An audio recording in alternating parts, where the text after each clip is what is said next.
may not be the biggest and they may not be the strongest, but they are the most persistent. They will chase their prey for miles and miles and miles, and it goes into thousands of miles, guys, until their prey simply drops from exhaustion. If they are not the most, they are one of the most successful predators in the world, with a 90% success rate going out on the hunt. Icon here at the Harambe. Reason being, in the decision of fight or flight, they do choose fight. They stand their ground and fight for whatever it is they're there for, which is what we do here at Harambe for the animals that need us most. Guys, little baby zebra's just taking a nap right there, who I'm going to assume is mom, and those are some Maasai giraffes as well. Oh, guys, also, you know how I told you that zebras are black with white stripes? They're not black at all. They're brown. So dark brown that to the eye it looks black until you get within a few feet, and you're going to notice that brown coloring. If the baby was closer, you would notice a more brown hue since it is pretty newborn.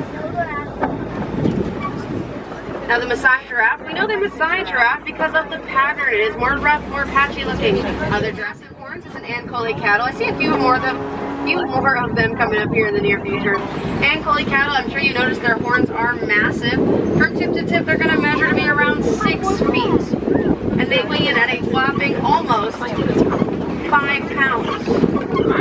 Yeah, that's it, only 5 pounds or so, guys. Because those horns have a honeycomb structure on the inside, which allow the blood to flow from the body all the way up to the tip. And together, well, wildebeest are going to trip about 1,000 miles or so round trip. Now, wildebeest start that trip fairly young, considering they are capable of running in the first 15 minutes of life. Now, guys, who can tell me what that one on the right is doing right now? I'll give you a hint, it's chewing. It's eating.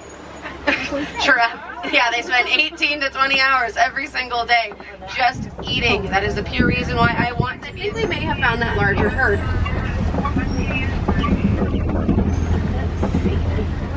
Simply we're going to call a group of flamingos. Specifically, these are the greater flamingo. We know it's because of their size and coloring. They're much taller and a lighter shade of pink. However, they're not born pink. They're born gray. They kind of look like gray little fluff balls. The pink coloring comes from their diet, which consists mostly of fried shrimp. The more one eats, the pinker they're going to get. So I like to say they're the purest example of you are what you eat. Rhinos, such as those keratin horns and the ability to charge at about 35 miles per hour. There is one teeny tiny difference. They're about 2,000 pounds bigger. Yeah, they weigh 4,000 to 5,000 pounds. Rhinos alike are basically blind. They depend quite a bit on that sense of hearing. You might notice their ears kind of twitch back and forth, whichever way their ears are. Wow, I still can't sit. This is a great opportunity. If you guys do have any questions, feel free to ask. I'm going to do my very best to answer any of those questions for you. Let me zoom in a minute. They're not there, the other one.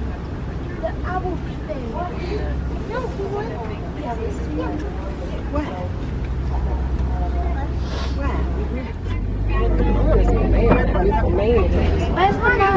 Now on the right hand side, this is a baka antelope hanging out right there. They do hold a dear place in my heart, and the reasoning is their story, as once upon a time they almost went extinct. Their population in the entire world dropped to a total of 17.